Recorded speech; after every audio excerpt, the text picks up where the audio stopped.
जब सत्यजित ने सुना कि मेरे भाई को कन्हैया ने नहीं मारा बल्कि शेर ने मारा है, तब तो सत्यजित सोचने लगा कि मैंने ये तो भगवान को दोष लगा दिया। और सत्यजित, अरे मैंने दो झूठो श्याम को दोष लगाई, कैसे उनके सम्मुख मुख दिखाई। तब तक सत्यजित की पत्नी आ जाती है पास में, कहने लगी, महाराज नारी तब कहन लगी समझाई, सुंदर बिटिया सत्यभामा बाकी देव भमरिया डाली, सुंदर बिटिया सत्यभामा सैया रिश्तेदारी बड़े कलंक से छुटी जावे गो, प्रीतम रिश्तेदारी बड़े कलंक से छुटी जावे गो, ऐसे छुटी जावे गो, ब्रजेश दूल्हा बनिया बेगो, सैया रिश्तेदारी बड़े कलंक से छुटी जावे गो। सत्यजित कहने लगा, प्यारी, मैंने भगवान को झूठा दोष लगा दिया, मैं उनके सामने कैसे जाऊं। सत्यजित की पत्नी कहने लगी, महाराज, हमारे घर में जो सत्यभामा नाम की बिटिया है उसकी शादी कर दो। उसी समय सत्यजित भगवान कन्हैया के पास में जाते हैं और कहते हैं, प्रभु मुझे क्षमा करना, और हमारी एक बेटी है उसे आप अपना लें। उसी समय बलराम बड़े खुश हुए हैं और भगवान कन्हैया बलराम ने बारात लेकर के आगे बढ़ा दी। अरे कछुलई है बारात सजाई, अरे कछुलई है बारात सजाई, और आगे को दई है बढ़ाई, बड़े प्रसन्न हैं दोनों भाई। अरे सत्यजित मन में हर्षावे, नारी को सुख न बरनो जावे। हरे मंडप बीच आंगन में गड़बायो, सत्यभामा से करी सगाई, वीरन तीजो ब्याहु ऐसे बहुत तुमको मैंने समझायो। बारात को लेकर के वहाँ पहुँचे हैं और मंडप गाड़ करके सत्यभामा के साथ में भगवान ने शादी की, ये तीसरी शादी।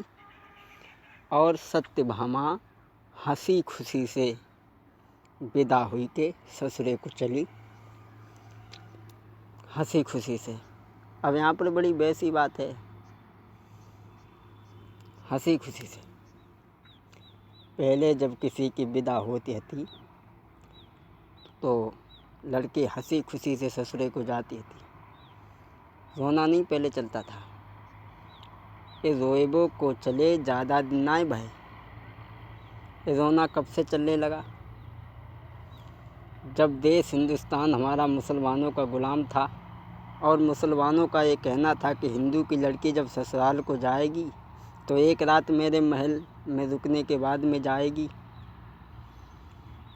जब हिंदू की लड़की अपने माता पिता के गले से लग के रोती थी कि आज मुसलमान मेरी इज्जत से खेलेगा। लेकिन दोस्तों, जब हम परतंत्र थे, आज हम स्वतंत्र हैं, लेकिन वो पुरानी परंपरा छूट नहीं रही। अगर कोई लड़की रोए ना और ऐसे ही चली जाए तो गांव की और औरतें चैन ना लेने देती, बस तो हाले कूदी जीप पे बैठी लई, नेको ना रोई। मेरा कहने का मतलब है कि ससुराल को जब जाए तो हंसी खुशी को जाए, रोए कि ना। अब तो वो परंपरा ही थी गई कि रोवे ना तो औरतें फिर चैन ना लेने देती, वो तो कतई नहीं रोई। दोस्तों, और आंसू और हमने जो दशा देखी है वह हम तुम्हें बता रहे। कब लड़की की बारात होए, फिर देखियो को जो माहौल लगाओ, को बा घर जा घर, को जो मेहंदी लगाई वो माहौल लगाओ, और विदा भई तो ऐसे रोती हैं कि जैसे जैसे ससुराल को जाए के बिना अम्मा पप्पा के जाए कि कैसे खिएंगी और कैसे इनको बेड़ा पार लगेगो।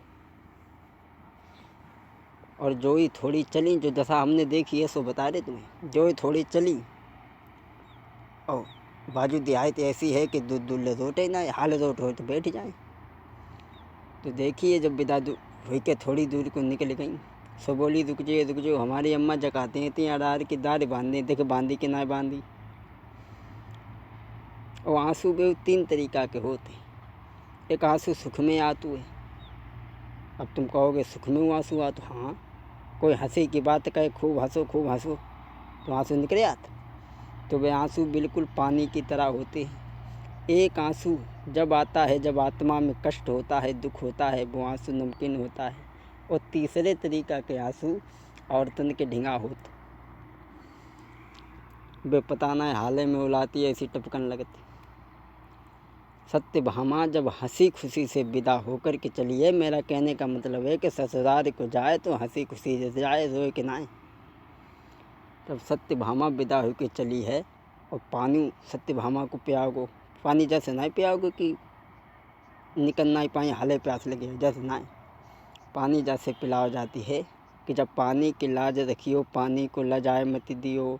जब सत्यभामा की विदा भई तो सत्यभामा की मैया ने पानी पियाओ और कही बिटिया के कुल की परंपरा मर्यादनी भाए जइयो बेटी, कुल की परंपरा मर्यादनी भाए जइयो बेटी, निभाए जइयो बेटी, अरे निभाए जइयो बेटी, कुल की परंपरा मर्यादनी